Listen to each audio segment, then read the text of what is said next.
Assalamualaikum warahmatullahi wabarakatuh. How are you, my children? Fine, and you? I am also fine, Papa.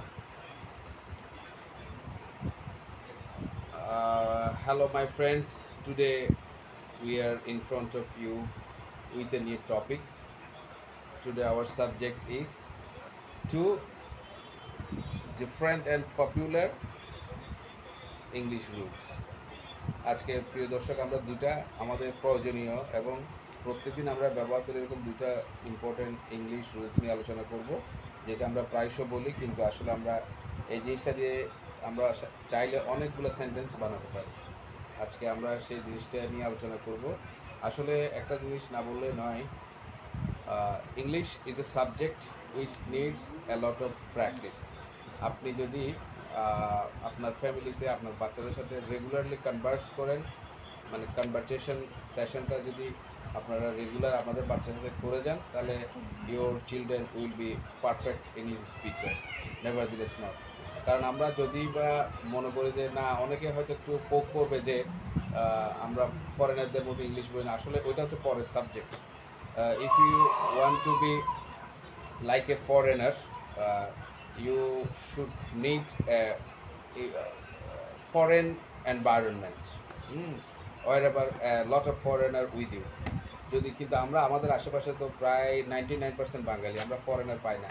So আমরা আগে আসলে বাংলাদেশে আমরা মোটামুটি বাংলার সাথে ইংরেজিতে যাতে সবার সাথে বলতে পারি, সেটাই আগে আমরা রপ্ত করি, দেন ফরেনারদের সাথে ইনশাল্লাহ আমরা টক করবো ইনশাল্লাহ। So let's start our class. Okay, Yes. আমাদের আজকে প্রথম রুলটা হচ্ছে ইয়ের টু দিয়ে। কি দিয়ে? ইয়ের টু। ইয়ের টু মানে আসলে এটা নেগেটিভ অর্থে বোঝায়, মানে করিনি, যাইনি, খাইনি এই অর্থে। যদি আমি বলি আই এম ইয়েট টু ইট, এটার বাংলাটা হবে কি আমি এখনো খাইনি। আমি যদি বলি যে আমি এখনো ঘুমাইনি, I am yet to sleep. I am yet to Sleep. আমি এখনো পড়িনি, I am yet to read. আমি এখনো ঘুমাইনি, I am yet to Sleep. Sleep.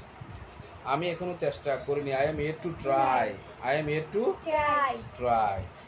আমি এখনো দরজা বন্ধ করিনি, I am yet to shut the door. I am yet Shut to the door. Shut the door.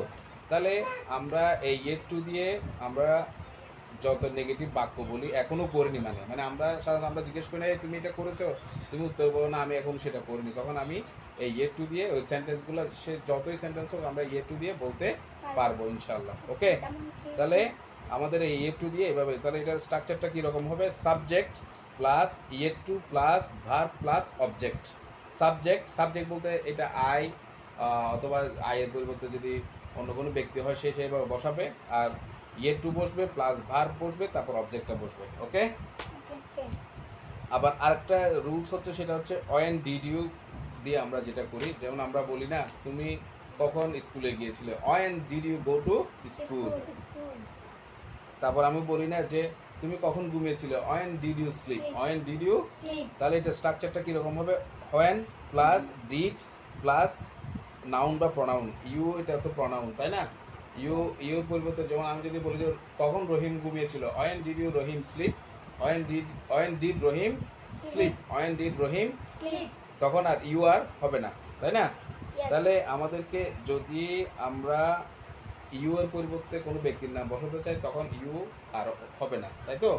তাহলে আমরা এই ওয়েন প্লাস ডিড দিয়ে আরেকটা বাক্য বানিয়ে নিতে পারি। Party. ওকে, Okay. তাহলে আমরা এভাবে এই দুইটা সেন্টেন্স, আমরা দুইটা রুলস অনুসরণ করে আমরা অনেকগুলো সেন্টেন্স বানাতে পারবো ইনশাল্লাহ। ওকে, তাহলে আমাদের এভাবেই প্রত্যেকদিন, আজকে আমরা ভোকাবুলারি নিয়ে আলোচনা করি নাই, কারণ আমরা শুধু দুটা রুলস নিয়ে আলোচনা করেছি। এই পর্যন্ত আমাদের প্রায় 4টা রুলস হয়ে গেল, আমাদের এটা 3য় নম্বর class, isn't it? Okay, Okay. inshallah we will discuss tomorrow or day after tomorrow with a new structure and new vocabulary. Till then, my friends and guys and well wisher, assalamu alaikum wa rahmatullah. Assalamualaikum warahmatullahi